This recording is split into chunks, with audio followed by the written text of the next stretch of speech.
everyone, so I've just finished cutting these out on my Craft Robo machine, and as you can see they all line up perfectly just as we designed in the software. So what I need to do is create the fold in this base card, and I'm just going to treat it just like a normal base card, just being extra specially careful of these because this is a definite weak point in the card, because obviously there's not a whole lot of card left, but this will strengthen it up to be just fine. So my card is 8.5 inches long, so I need to score at, 8.25 inches long, so I need to score at 4 1/8. So there's my card. It's pre-scored. I'm not going to fold it just yet though, because I'm just going to work on the front of it. I can stick this down straight away because there's nothing else I need to do to the front of the card. It's mainly working on the inside of this card. So to stick this down, I'm just going to use some Tombow adhesive. You could use a glue roller, but it's probably a bit fiddly for something this thin, with these really thin bits here. So I'm just using the glue. So I just stick it down on the front like so, then turn it over. And now you can see in the back there's just a really small border here of where I made the one slightly smaller than the other, deliberately so that it would give you that nice inside of the card. So I'm just going to press that down to make sure it adheres properly. So now I'm going to make this fold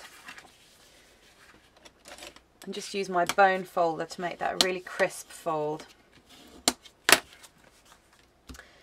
Now I need to stamp the inside of the card, and for that I'm using these are really old stamps by Whispers. They just came as a set of 3. I must have got them 4 or 5 years ago, I don't know. I'm sure there are similar stamps about now because there's so much more choice these days. But these are all favourites, so I'm going to use these. And I'm just going to stamp them in the frames of the card. So to ensure I get them in absolutely the right place on the card, on the inside of the card, I'm going to use my Stamp-O-Majic. Now this is really ingenious. I'm sure you've seen me use it before, but this is, you know, a brilliant way of making sure your stamps are lined up properly. I'm going to be using Memento ink in Tudexo Black. I'll start off with this one. So I'm just pushing that imaging sheet right up into my Stamp-O-Majic tool, then doing the same with my stamp and pressing it down. Then that image is exactly where I want it to be. And I can line it up on my card very precisely. So I'm holding the front of the card down and I can see where I want that to actually come out. Then I can line up my Stamp-O-Majic on the side of that imaging sheet, hold that down, remove the sheet, re-ink my stamp so get a really good impression.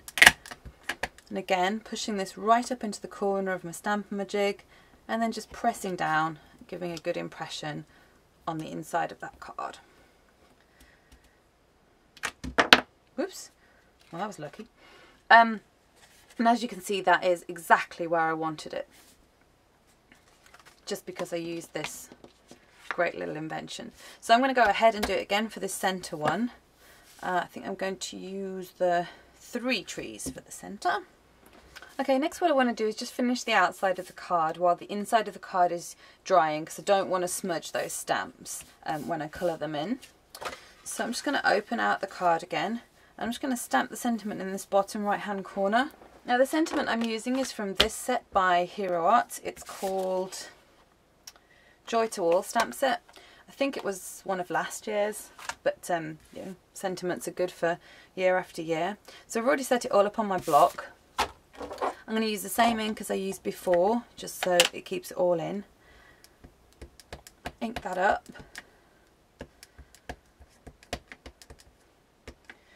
And then just stamp that, as I say, in that bottom right hand corner of the card.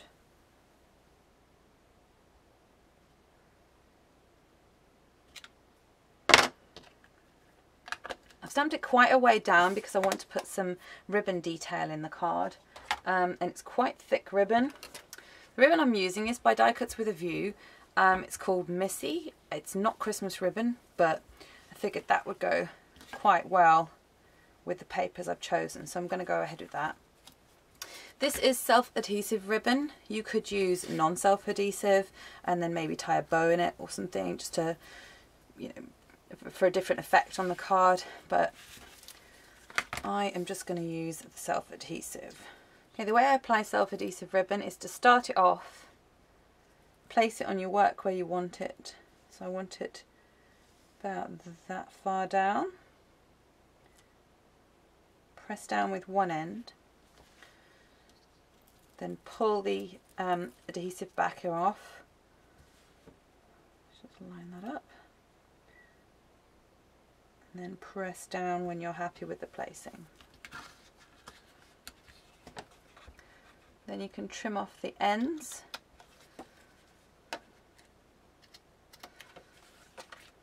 You could tuck them round, but I tend to find that looks a little bit unneat in the back of the card, so in the inside of the card, so I don't bother.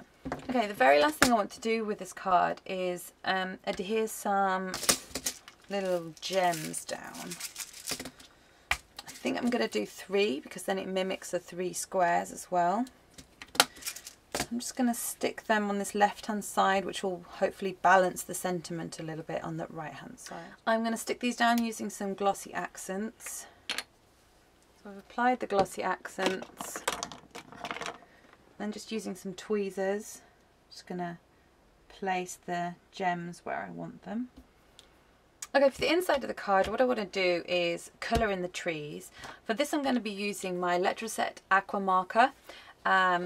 Lots of distress inks, but you can use anything. And I'm also going to use this random Versacolor, which I think is a chalk ink.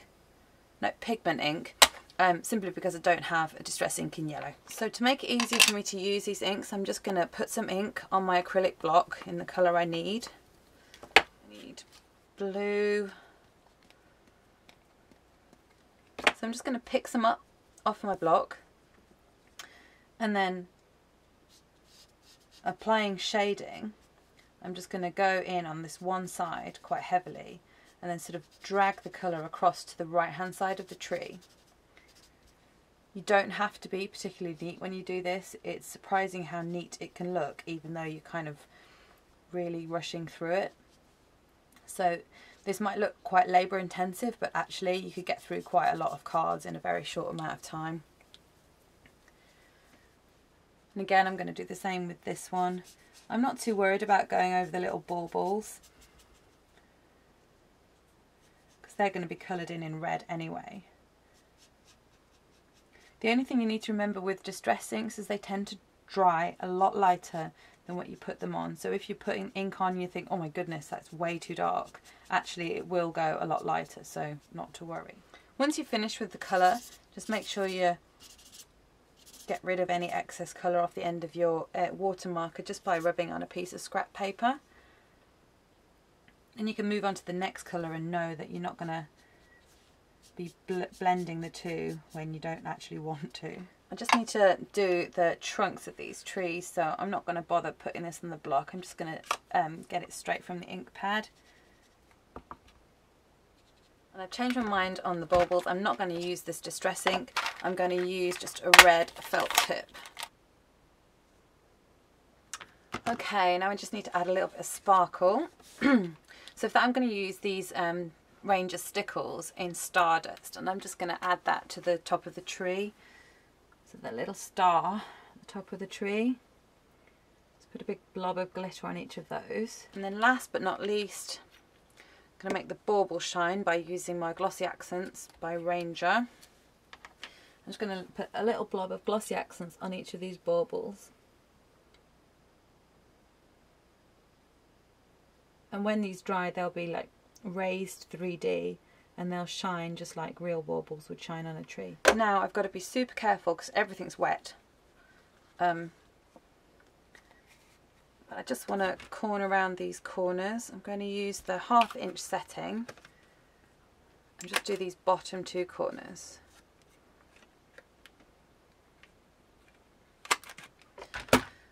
So that's the card for today. I hope you enjoyed it. I hope you have a lovely Christmas, and I'll see you next year with some more card designs. Thanks again for all your support. Thanks for watching. Bye bye.